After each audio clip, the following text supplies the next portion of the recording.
Hello, everybody. My name is Claire Weber. I'm the founder of Her Dad. I am here today with Sara Chizek of Sara Chizek Coaching. Such an honor to have you today, Sara. Hello.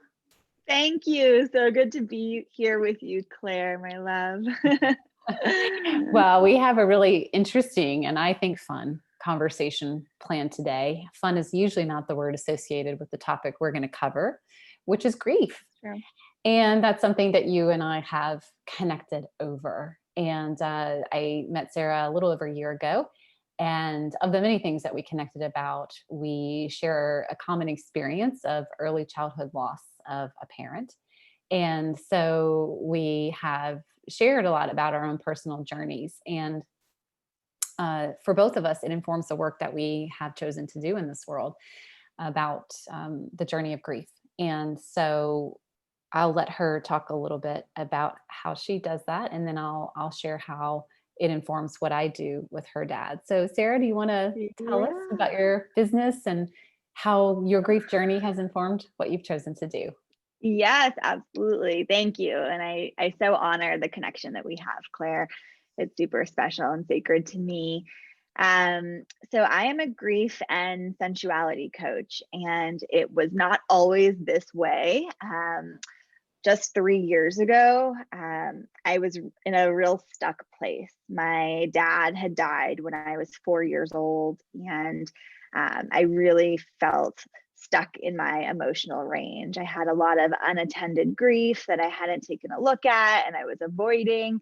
And then I decided to actually take a look at all of that pain. And it was in that process that I really came home to myself, that I came home to my body, to like the divine range of emotions that we have access to as human beings. And that I really cultivated a lot of acceptance for this grief. And so through this process, which I'll share a little bit more a little later, I really came into my power. And it was in that moment of coming to like connection with my dad's death that I was like, oh, this is what I'm meant to do here on this planet. And so fast forward 3 years and I have quit my corporate job, and I am a full on one-on-one coach. I also host workshops where women can really tend to their grief, to their anger,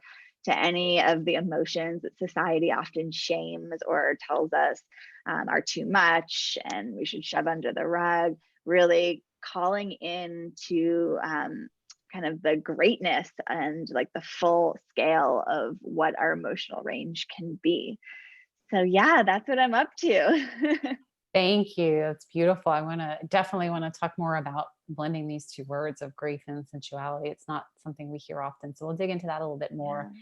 I'll introduce where this fits in for my work with Her Dad. So I work with dads who have daughters, whether they're young or adult daughters.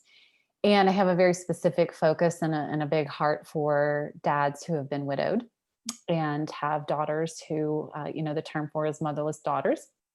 And that's because I was a motherless daughter. My mom died right around her 30th birthday when I was about 3. And so my dad was left overnight as a solo dad, a widowed dad with his own, grief, and left to raise 3 tiny children.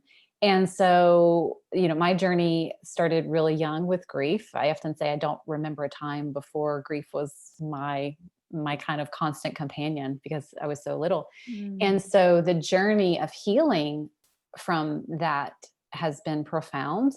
And it, as much like you talked about, Sara, it has unlocked things within me that eventually have led to my vocational life, and knowing that this is what I'm meant to do in the world. And Her Dad was actually inspired by talking to a widowed father raising a daughter and realizing that, oh my gosh, like Mm. there's nothing out there for this man, just like there was nothing out there to help my dad. How could he have known how to raise a small daughter?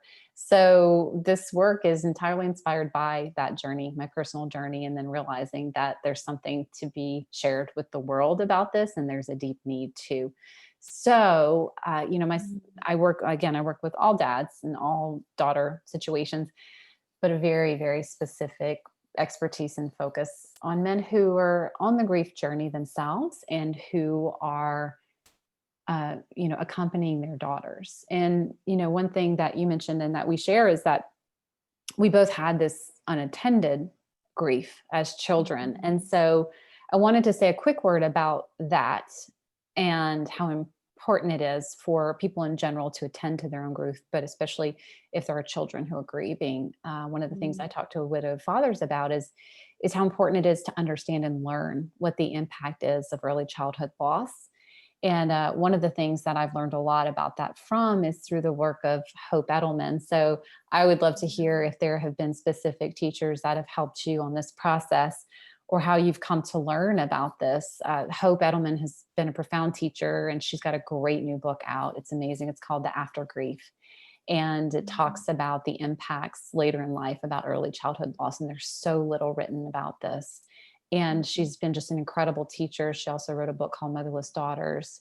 So it's all about understanding the journey of a daughter who loses her mom really early. So I just want to put a plug in for that because her work is just incredible, and it has been one of the biggest influences on the way that I have understood my own journey and the way that I now work with other people. So what about you? In addition to your personal Yeah. experience, which is probably the biggest teacher, what else Right. has informed the work that you're doing?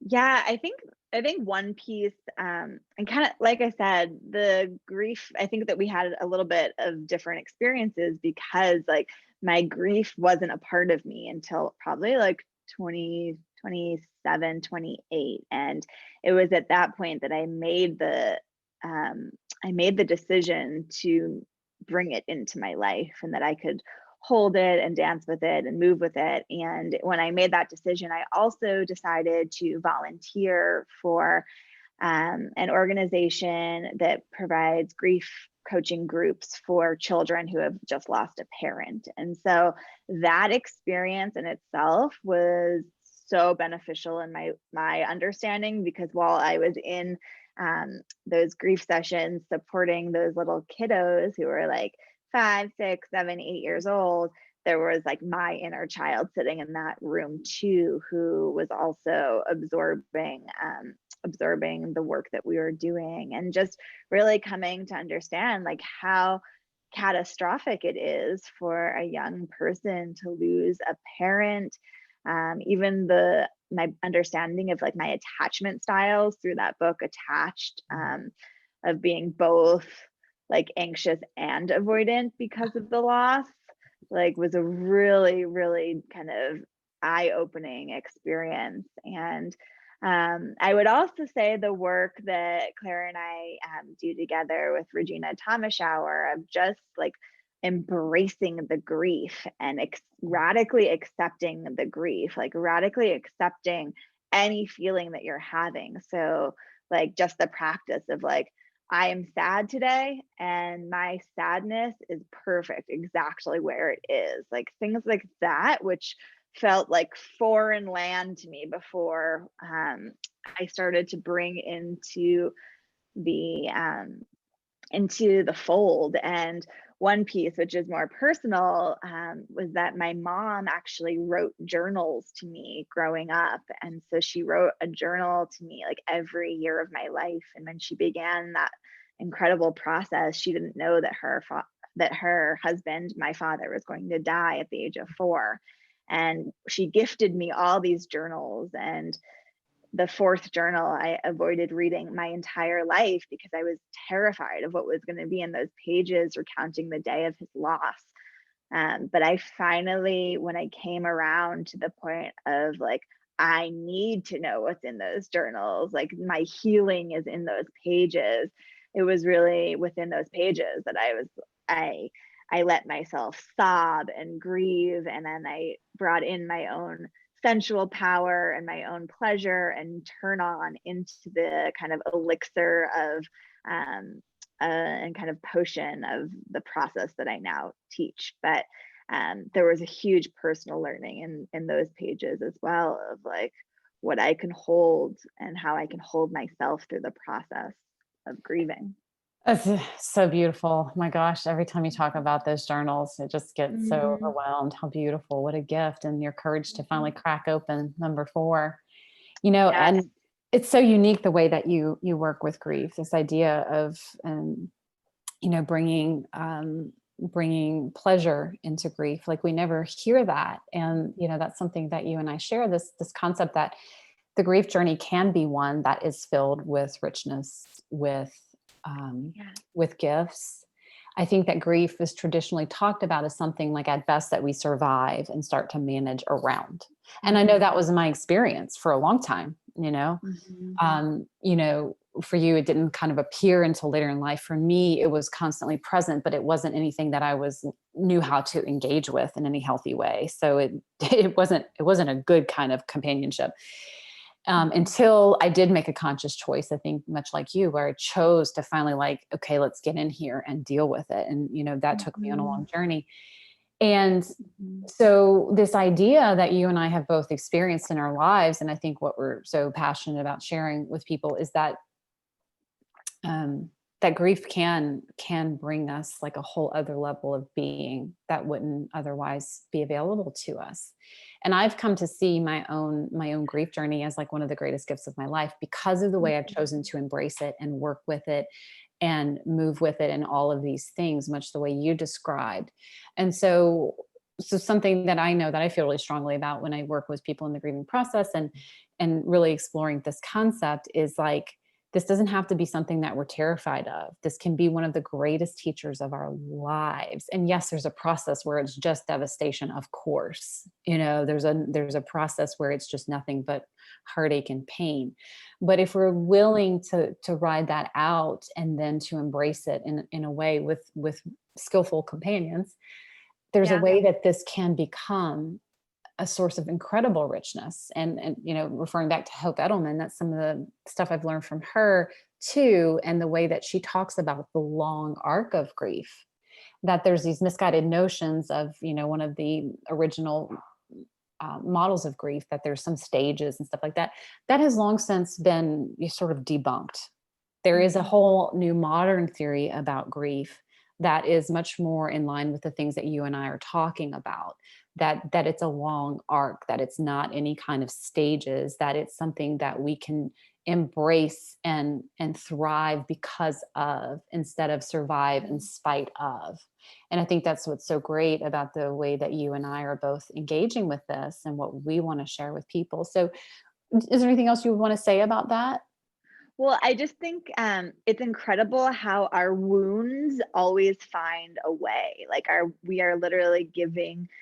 I really, you inspire me because you're giving your biggest, potentially biggest life wound a microphone, and the impact that that's going to have on a little girl who has become motherless, and now her father is able to she's able to heal through him being like a rock for her and show up. I just think it's really, really incredible. And I come from actually a fractured family where my mom remarried, and her new husband had also been widowed with a daughter. So he was a single dad for years and years. And I remember the stories of like mac and cheese, Kraft mac and cheese for dinner, like every night. And, not knowing what to do with the hair. There was just like a tenderness to like him doing the best that he could. And my now sister also like craving that piece of motherhood. So I'm the work that you're doing just it if I had had access to it, if my family had access to that, I think that there would have been a lot of earlier stages of healing for all of us. Absolutely. Well, in the work that you're doing, so to talk about your work, and gosh, you inspire me in so many ways on my continued journey, because I've come to accept it never ends. I spent so much of my life thinking I had to get over my mom. And then I Mhm. discovered Hope Edelman's worth, and she's like, there's nothing to get over here. And I think that's a beautiful thing. And so with your work, on my continuing evolving journey and my dynamic relationship to my grief process and to my mom, I've had the pleasure of working with you some, and it's Yeah. such a different way of embracing and like not just accepting, but honoring the Yeah. grief process. And one of my favorite things is the way that you work with the body, because the grief is Hmm. so kept in our body. Is there anything you want to say about that and why you choose to work that way? Yeah, another amazing book is The Body Keeps the Score, Mhm. which like really highlights the fact that grief lives in the body. All of our emotions live really deeply in our body. And so I think what wasn't clicking for me before I went on this journey was that um a lot of like the talk therapy that I went to was like all in like the outer layers of the brain, right? Like the prefrontal cortex, cortical pieces of our brain. And it wasn't until I moved with the grief physically and danced with the grief physically is that the deeper parts of my brain came online into the space of feeling and of healing. And so a lot of the work that I lead women through in my programs is to music, where we're literally moving our body the way that your grief wants you to move. So like giving your grief the driver's seat and the wheel, and allowing the grief to move however it wants, the rage, the anger, like the crankiness, frustration. And we do that to music over the arc of quite a few different pieces of music. And then there's this piece where like we've kicked up all this raw emotion, right? Like all the grief, all the rage, all the anger is now flowing through the body. And there's this opportunity to fully harness it and take ownership over all of those emotions. And we do that by bringing pleasure into the process, which when I first heard this process from Mama Gina, I was like, are you sure about that? Like, you want me to turn what on now? But then I actually tried like just like a slow hip circle in the depth of my tears, or putting my hands on my body and feeling my hips, feeling my body. And when you can come into contact with your divine life force power that is your feminine energy in the mix of all of these quote unquote like darker emotions, then it becomes this renewable energy and it becomes fuel for this life force energy within you. And so fuel for pleasure, fuel for your passions, fuel for whatever it is that turns you on in life. And that's where this like transmuting of energy, transmuting of grief into a superpower comes in, which is what I do day in and day out with my clients and in the workshops that I lead. It's so cool. It's so radical. And I think, such Yeah. a beautiful way to talk about grief as fuel. And it's something that Hmm. if you can actually tap into and learn to access, it can be just a tremendous source of power. And if you don't, it can be a tremendous source of depletion. And just, Yes. I always say that, that grief that we don't deal with just gets held in escrow. It's just, Yeah. compounding interest every day Hmm. until we access it. It just grows and grows and grows. It doesn't go anyway. It doesn't go Yeah. away. So Yes. I love the way that you do this. Mhm. Let's talk briefly about who we work with and how they can find us if they want to learn more. So you work exclusively with women, is that correct?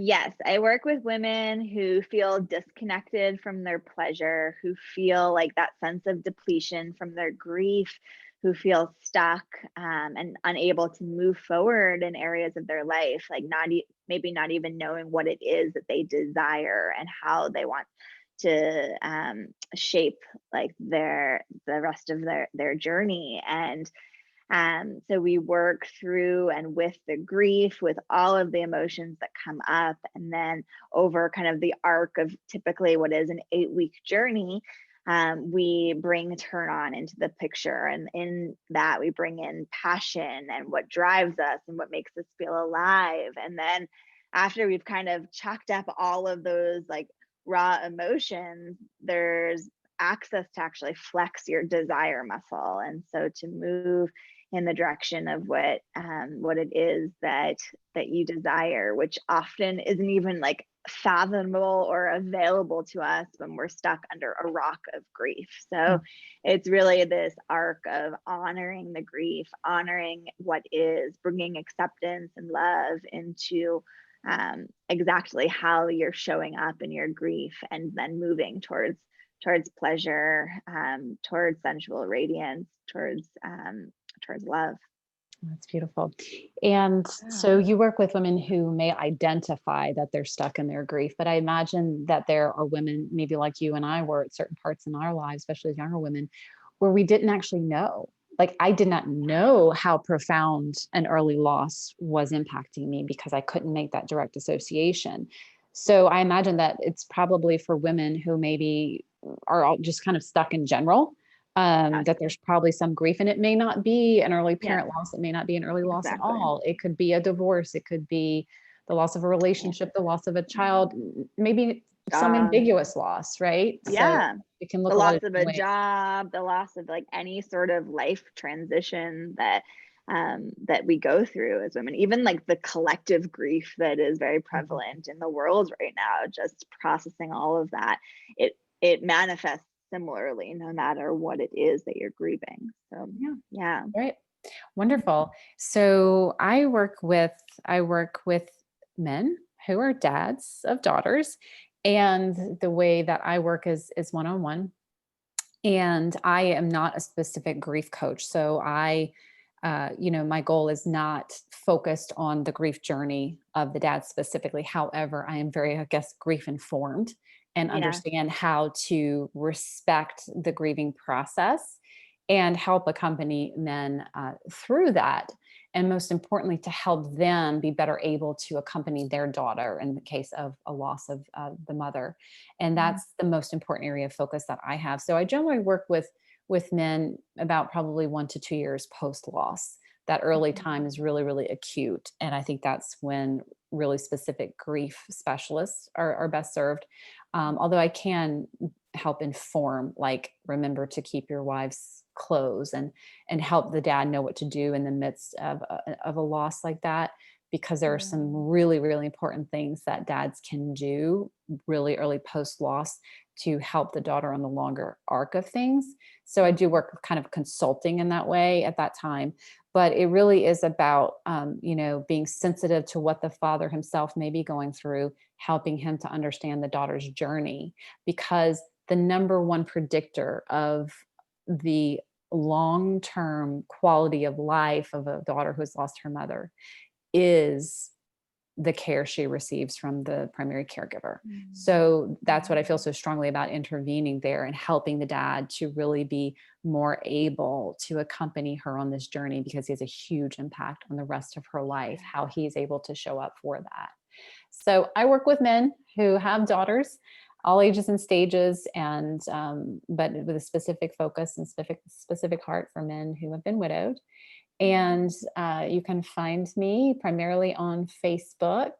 You can find it under my name, Claire Weber, and her dad. And Sarah, do you work with teenage girls, or do you work with over 18? Like, what's the youngest you could work with? Mostly over 18. Yeah. Yeah. Okay. Young adults, and then people as they mature all the way through the all the different stages of and transitions of life.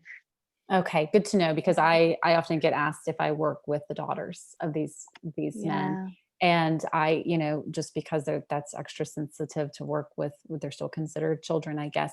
But what I would like to say to those girls who may be, 12 to 18-ish, if they might see this video, if somebody shows them this, is that you are so not alone. Whether you've lost a mom, a dad, somebody in between, divorce, there are lots of good resources out there for you. And if for some reason you don't get them, come and find Sarah or I. Yeah. I was We'll be waiting for you, and we can help you wherever you are. Yeah, I always love to chat, have a coffee chat, a Zoom coffee chat, and just connect and offer support in any way that I can. So Yeah, the door is open. for Yeah. sure. And where can people find you? They can find me on my website, sarachizek.com. That's SARACHIZEK.com. Or on Instagram, my handle is the Sara Chizek. And yeah, if you come on over to my website, I have a free video to kind of move through the emotions and lead yourself from grief and rage and turn on, and really alchemize the magic of the pain. Wonderful. Thanks so much for joining Yes. me here, and thanks for the work you're doing in the world. It's so important and so needed. Thank you. You too, Claire. Thank you so much. Such a joy to connect and to let these voices echo. Wonderful. Thanks for tuning in, everybody. I will Mhm. drop the links for both Sarah and I in the chat, and we would love to hear from you. Have a great day.